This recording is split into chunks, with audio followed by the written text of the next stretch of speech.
Extra Journaal, vers van de pers. Welkom bij Extra Journaal. Fijn dat u weer kijkt. We hebben het belangrijkste nieuws voor u op een rij gezet. En aan het eind van de uitzending wordt duidelijk hoe u in bezit kunt komen van een nieuw gratis boek van Karin Bosman. Maar laten we beginnen met het belangrijkste nieuws. Luchtvaartovereenkomst met Suriname. Vanochtend is er een Memorandum of Understanding voor een nieuwe luchtvaartovereenkomst getekend tussen Curaçao en Suriname. Dat gebeurde op het consulaat-generaal van de Republiek Suriname op Curaçao. Daarbij waren onder meer de ministers Charles Cooper en Rui Sandro Seintje aanwezig, de minister van Verkeer, Vervoer en Ruimtelijke Planning en van Economische Ontwikkeling. Vanuit Suriname was minister Albert Jubitana ook aanwezig, minister van Transport, Communicatie en Toerisme van de Republiek Suriname. En ook de CEO van de Suriname Airways sprak daar, meneer Steven Cornesh. Op deze manier kan er is alles geregeld voor het van start gaan van de nieuwe vluchten die Suriname Airways gaat ondernemen. Vanaf 18 december wordt er onder meer gevlogen tussen Aruba en Miami door Suriname Airlines, tussen Curaçao en Miami. En er zijn ook vluchten met Paramaribo en de onze eilanden. Dus dat is weer een mooie toevoeging aan het aantal vluchten vanaf Curaçao. Politie neemt Fever-auto in beslag. Vorige maand waren er veel video's, deze maand eigenlijk ook, van Fever bij het pompstation bij Marie Pompoen. Mensen gingen daar rondjes draaien, levensgevaarlijk. En de eerste video die viraal ging, een man in een witte auto die meerdere rondjes tussen de tanks uitvoerde. Nou, die auto die is in beslag genomen. Het gaat om een witte Dodge Charger. De politie heeft de auto in beslag genomen, dus die auto is de man kwijt. En de andere mensen die in de dagen daarna ook Fever-video's hebben geplaatst. De politie laat weten dat ze weten wie dat zijn en dat ze hopen dat de auto's ingeleverd worden door de politie op eigen beweging. Zo niet, dan gaat de politie op zoek. Agenten vrijgesproken van mishandeling. Het gaat om een zaak die zich afspeelde op 22 oktober 2021 op Brionplein. Er was daar een ruzie tussen scholieren. Er kwam politie bij en een van de agente werd aangevallen door een scholier. In ieder geval de scholieren probeerden de agenten te schoppen. De agent heeft erop een tik uitgedeeld en nou is de scholieren naar de rechter gestapt. Ze hebben aangifte gedaan wegens mishandeling van de agent, maar de rechter heeft gisteren bepaald dat er helemaal niks mis was met de tik die de agent heeft uitgedeeld, juist omdat de agent ook werd aangevallen door scholieren. En degene die de tik gekregen heeft dat zelf uitgelokt, aldus de rechter. Veiling over olie gaat niet door. Er stond vandaag een nieuwe veiling op de agenda. Het gaat allemaal om de bijna 500.000 vaten fuel oil die opgeslagen liggen bij Bullenbaai. Niet zo lang geleden bij een eerste veiling werd dat verkocht voor een bedrag van 28,5 miljoen gulden door Count Energy. Maar het bedrijf betaalde niet volgens de afspraken, dus was er een nieuwe veiling uitgeschreven. Maar uiteindelijk, zo meldt de Extra vandaag, is de betaling toch binnengekomen. En daarmee is er, zoals het er nu uitziet, een einde gekomen aan de discussie rond de bijna 500.000 olievaten die daar opgeslagen liggen. Die lagen opgeslagen omdat ze van CPR zijn en die had weer een schuld bij de Refineria di Curaçao van 8 miljoen. Het is de bedoeling dat nu alles rond die olievaten en ook de schulden geregeld is. Sylvania geeft duidelijkheid, dat is de minister van Gezondheidszorg, Javier Sylvania. Die had gisteren een lunch met de werknemers van de, wat wij nog in de volksmond GGD noemen, maar wat officieel de Uitvoeringsorganisatie Geneeskunde en Gezondheidszaken, GNGZ heet. Nou, die mensen die zitten in Sakito en de omstandigheden zijn daar heel slecht. Ze zijn weggelopen, ze zijn naar het nieuwe ministerie van Volksgezondheid in Colón gegaan. Daar stond ook weer onduidelijkheid over. En de minister heeft gisteren tijdens de lunch in het Renaissance met de werknemers bepaald: binnen een half jaar gaat iedereen van Sakito naar Colón. Er staat geld op de begroting. Nu moeten nog de aanpassingen worden verricht. En daarmee zou dit probleem ook uit de wereld zijn. Het probleem was namelijk dat in Sakito de omstandigheden in de gebouwen al daar erg slecht zijn. Dan wil APC pensioenkorten van 400 gepensioneerden. De Curaçaose pensioenfonds heeft dat laten weten omdat deze 400 personen meer dan 7 jaar lang te veel pensioen hebben gekregen. En ze zouden nu een korting opgelegd krijgen van 700 tot soms zelfs 1000 gulden per maand. Nou, dat is volgens sommigen te gortig. De partij CAM is hierover naar de media gestapt omdat ze vinden dat het een schuld lag bij APC en je kunt niet mensen zomaar opeens van hun pensioen korten. Dat wordt nu verder besproken. Er was gisteren ook een informatiebijeenkomst georganiseerd door de APC, volgens de partij CAM. Met daarbij adviseur Anthony Godet, is het onbestaanbaar dat een dergelijke grote korting zo snel ingevoerd zou worden voor die 400 gepensioneerden. En dan PISA's ontmoet studenten in Dubai. Onze minister-president is in Dubai vanwege de klimaatconferentie. Maar hij heeft daar ook een bezoek gebracht aan enkele lokale studenten die in Dubai onderzoek doen naar klimaatverandering.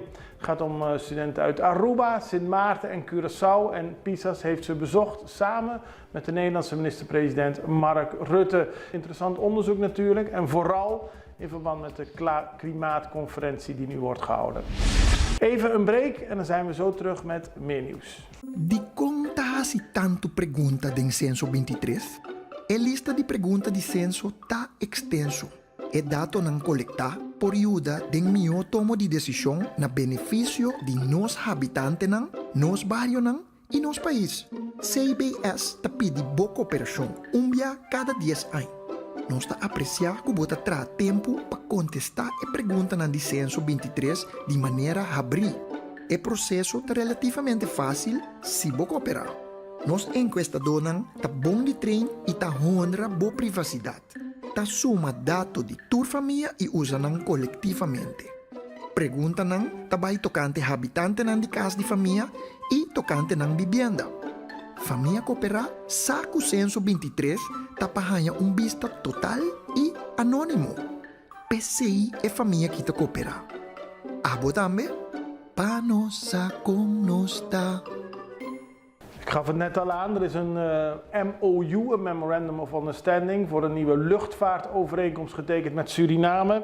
En namens Suriname sprak minister Albert Jubitana, de minister van Transport, Communicatie en Toerisme van Suriname, over de belangrijke stap die hiermee gezet is, omdat Suriname Airways nu vaker kan vliegen tussen Suriname, Aruba en Curaçao en richting Miami. Vandaag is een bijzondere dag, ook voor Suriname, mede dankzij geloof in wat we willen bereiken, niet voor onszelf, maar voor onze samenleving. En het gaat niet alleen om rendement, maar het gaat ook om kwaliteit. Dat wanneer SLM hier voet aan grond zet, dat SLM ook behoort tot een van de competitors die een bijdrage kan leveren, die ook profitable mag blijven, maar ook de kwaliteit van de dienstverlening mag sharen met de gemeenschappen. Dat is voor ons als land belangrijk en het gaat niet om wie de vliegmaatschappij heeft, maar het gaat erom hoe wij elkaar als warme broeders, want we mogen het zeggen, we zijn warme mensen. Dat is iets gemeenschappelijks dat we hebben. Laten we dat ook sharen met de wereld. Dan hebben we een interview gehad met Karin Bosman. Zij is bekend omdat ze al jarenlang informatie geeft over een betere werkvloersfeer. Een betere sfeer op de werkvloer, zo moet ik het zeggen. Ze heeft nu een boek geschreven, Stop het zwijgen. Een managementboek voor leidinggevenden en bestuurders. En het gaat erover dat werknemers de mogelijkheid moeten hebben om zaken die niet goed gaan binnen het bedrijf aan te kaarten. Hoe doen ze dat? Hoe kun je als werkgever ervoor zorgen dat er sprake is van een sfeer waarbij iedereen zich thuis voelt? Daarover gaat het boek en Karin Bosman legt dat in dit interview nog even zelf uit. Het boek gaat over wat je als organisatie kan doen om ervoor te zorgen dat mensen eigenlijk gewoon het gesprek durven te voeren over gedrag. Mm-hmm. Ja. Want dat gebeurt niet altijd. Mensen zijn er toch angstig voor. Ja. Ja. Het is altijd moeilijk, zien we in bedrijven, om ervoor te zorgen dat je een open cultuur hebt waarbinnen mensen zich veilig genoeg voelen om het gesprek aan te gaan over situaties die ze niet prettig vinden of waar ze zich zorgen over maken. En hoe kun je nou zorgen dat je dat zwijgen doorbreekt bij je mensen? Daar hebben wij een boek over geschreven. Dat is heel erg benaderd vanuit de theorie, maar ook vanuit de praktijk. Dus er worden heel veel mooie praktijkvoorbeelden gegeven waar andere bedrijven weer iets aan kunnen hebben.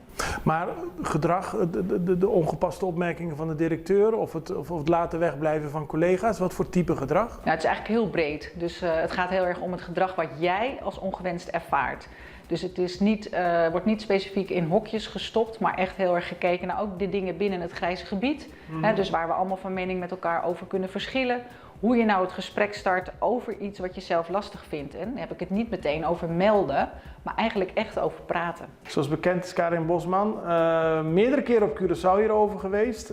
Volgend jaar in maart zal er ook weer een conferentie over dit onderwerp worden gehouden op Curaçao. Ze vindt het belangrijk en legt ook uit waarom ze het belangrijk vindt. Ja, dat klopt. Ik vind het heel erg belangrijk om ook in Curaçao aanwezig te zijn op dit thema. Ik vind ook dat het heel goed wordt ontvangen. Veel mensen staan ervoor open, willen er ook over praten, over nadenken. En daar ben ik eigenlijk ook gewoon heel trots op. Goed zo. Ja. En het wordt eerder op Curaçao aangeboden dan in Nederland. Ja, dat klopt.